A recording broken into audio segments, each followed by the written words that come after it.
Apa arti di balik nama Indonesia? Nama ini kita ucapkan setiap hari, tapi jarang kita renungkan asal-usulnya. Nama Indonesia bukan sekadar label di peta dunia, ia adalah kisah identitas dan perjuangan. Uniknya, nama ini lahir bukan dari para pejuang kemerdekaan, melainkan dari para ilmuwan asing yang mengamati ribuan pulau di Khatulistiwa. Mereka mencari istilah ilmiah yang netral, bukan nama yang terikat kolonialisme. Sebelum Indonesia, wilayah ini punya banyak nama: Hindia Belanda, Nusantara, Insulinde, semuanya membawa beban sejarah. Diperlukan nama baru yang segar, netral, dan mampu membakar semangat. Nama Indonesia akhirnya menjadi simbol perlawanan, identitas, dan rumah bagi ratusan juta jiwa. Memahami asal-usul nama ini adalah memahami akar jati diri bangsa. Nama ini bukan hanya pelajaran sejarah, tapi cermin untuk melihat siapa kita hari ini.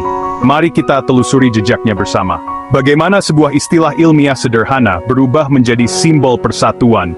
Bagaimana satu kata menjadi bendera dan identitas? Karena nama Indonesia adalah warisan yang membentuk masa depan kita.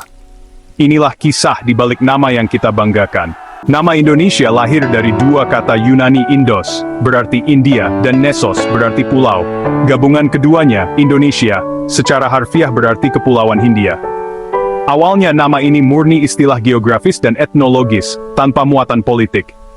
Ilmuwan Eropa abad ke-19 butuh istilah netral untuk menyebut penduduk asli kepulauan ini. Menyebut mereka orang India atau Melayu tidak tepat, karena keragamannya sangat luas. Maka, Indonesia diusulkan sebagai kategori ilmiah yang inklusif. Nama ini awalnya hanya catatan kaki di jurnal ilmiah Eropa. Namun, seperti benih, ia menunggu waktu untuk tumbuh. Hingga akhirnya, para pemikir dan pejuang dari tanah ini menemukan dan memberinya makna baru. Indonesia pun menjadi simbol persatuan, kemerdekaan, dan harga diri. Dari istilah teknis menjadi identitas bangsa. Dua cendekiawan Eropa berperan penting, George Samuel Windsor Earl dan James Richardson Logan.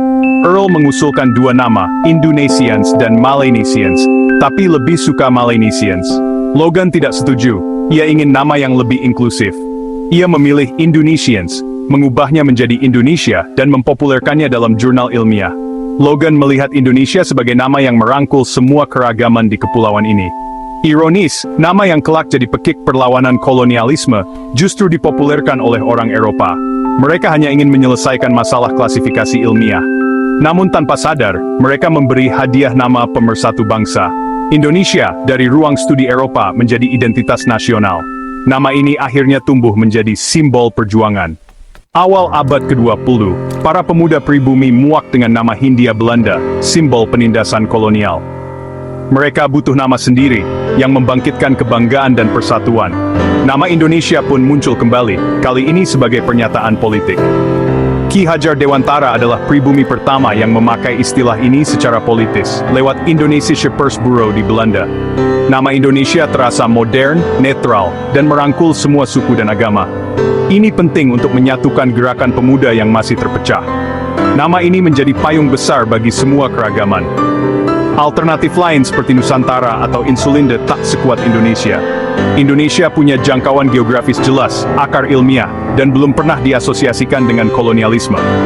Memilih Indonesia adalah langkah awal memerdekakan diri secara mental. Nama ini menjadi alat perjuangan menuju kemerdekaan. Dari istilah ilmiah, menjadi simbol perlawanan. Puncaknya, 28 Oktober 1928, Kongres Pemuda kedua mengikrarkan Sumpah Pemuda. Nama Indonesia resmi jadi identitas tanah air, bangsa, dan bahasa persatuan. Sejak itu, nama Indonesia menyebar cepat lewat media, pidato, dan lagu perjuangan. Lagu Indonesia Raya menegaskan identitas baru yang diperjuangkan. Tokoh nasional seperti Soekarno dan Hatta konsisten memakai nama Indonesia. Nama ini jadi identitas politik dan alat pemersatu. 12 Agustus 1945, nama Indonesia diabadikan dalam proklamasi kemerdekaan. Sejak saat itu, Indonesia bukan lagi sekadar istilah geografis.